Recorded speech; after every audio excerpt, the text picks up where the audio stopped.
Hey everyone, it's been a while since I've done a video, and the last one I did was about Notre Dame, and I took some time to sort of continue writing and figure out what I want to do with this channel. So there is some news, um, big book news. I think it was a book by Molly Hemingway and Carrie Severino, which is called Justice on Trial: The Kavanaugh Confirmation and the Future of the Supreme Court, which the article is ignored by media bigs. Book on Kavanaugh fight debuts number 3 in New York Times by Paul Didard, July 18th, 2019, 9 a.m. So it's kind of come to it's sort of been thinking about it, and not a lot of conservative books out there get media recognition. It's number 3 on the New York Times nonfiction bestseller list. And the article goes on to say that co-author Molly Hemingway told Secrets today, the New York Times' first mention of our exhaustively reported and heavily researched book about the most important thing that happened to the country last year was when they had to place us on their bestseller list. It is a sad reminder that many in the media are not interested in journalism, but progressive advocacy.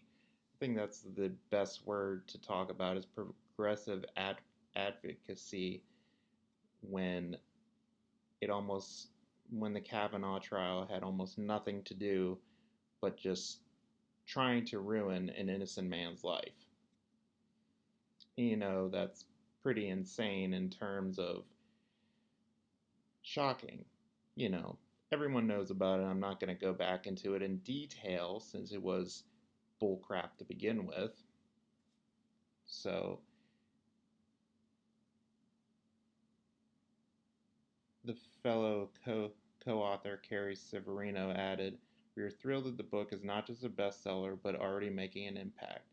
People are reading it and telling us about the different stories that moved them or shocked them. There's still real hunger out there to understand what happened during the national circus that was the Kavanaugh confirmation and how to prevent it in the future." Well, my own theory is that if they wanted to stop it, they wouldn't have never let it happen. So I'm supposed to sit here and say, well, maybe he did it. Well, he didn't. So the article ends on, the article well, almost ends. Their book is an insider account of the battle over Kavanaugh and details much of the backroom fighting over his nomination, which saw liberals jump on false accusation of misconduct when Kavanaugh was a teen. And so I'm supposed to sit here and say, well, he did it and women's rights, blah, blah, blah. Well, that's not what I believe. I mean, yeah, I care about books, I care about everything artistic, but to be quite honest, the media has, if publishing houses wanted something artistic, they would go against the grain of the liberal culture. They just won't. Because a lot of them are liberals and in their insanity will publish not that shocking material only to promote their, what was the word, progressive advocacy, abortion and all, abortion, uh, open borders, like free healthcare for all, which, you know, is a sign of a degenerative policy in a culture that doesn't really care about its own well-being. It used to be of the people, but not anymore. Why would they even try to tell us that they're on our side when they aren't? Well, maybe with the Justice on Trial book, maybe they can you know, set the record straight. I mean, I guess it has to come to Molly Hemingway for even backing this book. You know, having someone like a Hemingway help with your help with your book, help, sells the book. But art has seen a decline in maybe around the 90s when the PC culture really started to make its presence known. But I would, go on and get angry about it. I would yell and scream. But once you get over the anger part, a resolution sets in that we can't let them take art and really denigrate it and really give it no meaning or no substance. I know I write weird fiction and all that, but they aren't even half as close to where I've come over the last 15 to 16 years of writing. So, is it really important for me to keep trying to appeal to an invisible leftist reader that does not buy books? They want sugar, not shit, in their coffee. So I'm supposed to sell you sugar, blah blah blah. You know, everyone gets along. Diversity is, wins in the end when it doesn't. Diversity has become a divider, not a strength. And I know my books have failed because of diversity, of trying to appeal to diversity and not to a single person, myself. That's what happens when you are stuck at a PC culture driven place that doesn't care about your individual needs. I'm in the midst of starting my own publishing company as well, Fire Street Publishing. I'll even link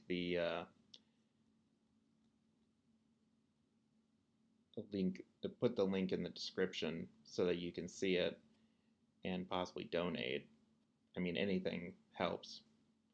But the point of Fire Street Publishing is that I really want to help people that don't necessarily have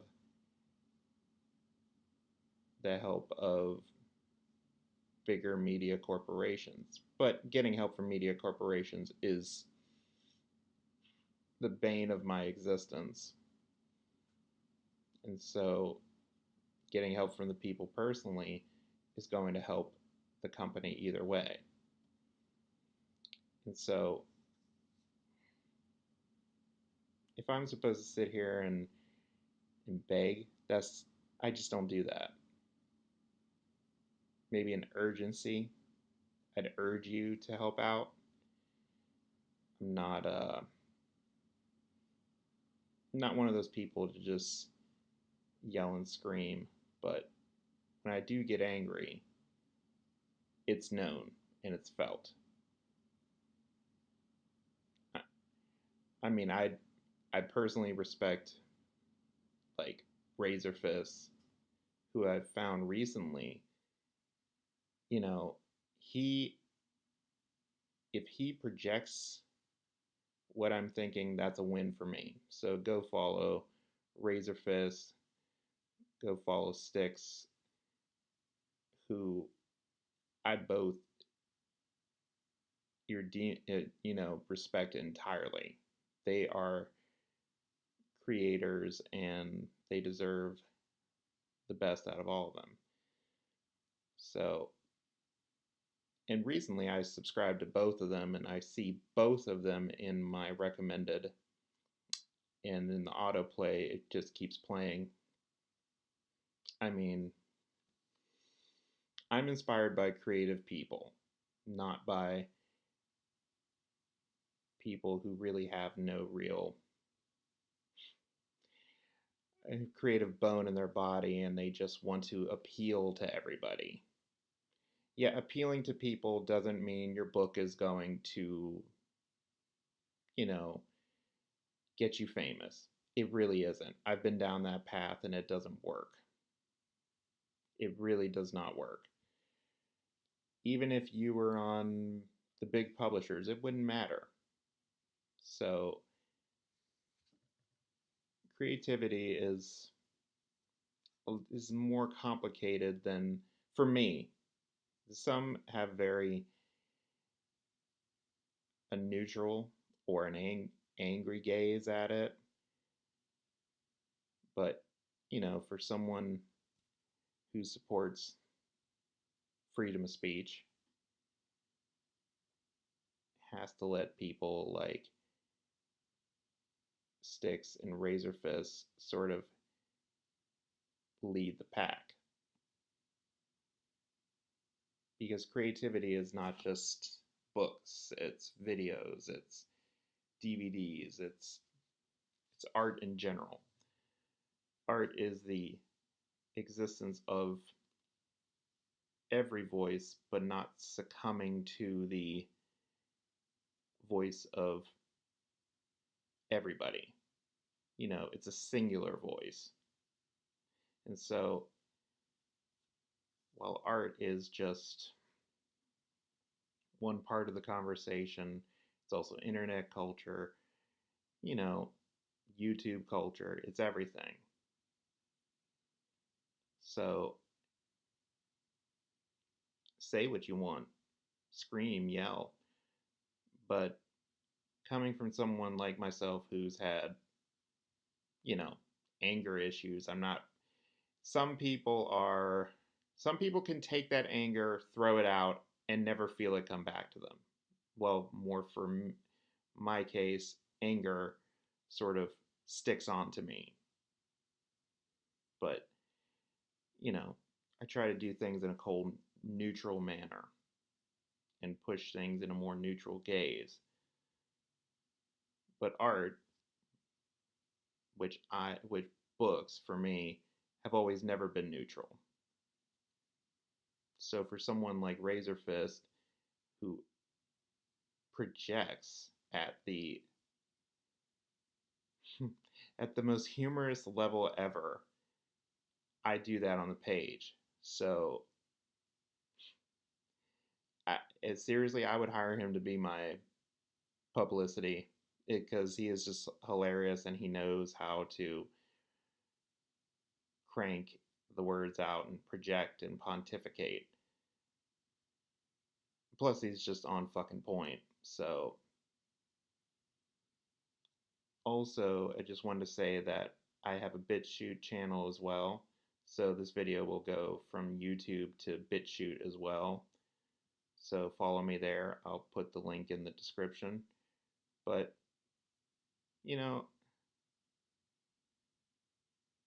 I support every artist's right to be weird. Say whatever you want, kick the doors down, snipe from a distance, do however you want. So I may not like everything, but who's supposed to like everything? Maybe a liberal does, or maybe they don't. I've fallen so out of touch with liberals in the past, maybe past 2-3 years. It feels good not to watch mainstream media. As I've said in another video, that it only pushed me away further. But art is where I come back to the center. And I just think about those pages and everything is fine again. So, art and all of it has to encompass everything, not just the left, but everything. So, get out there, read, get on YouTube, do whatever you have to do, and keep being weird.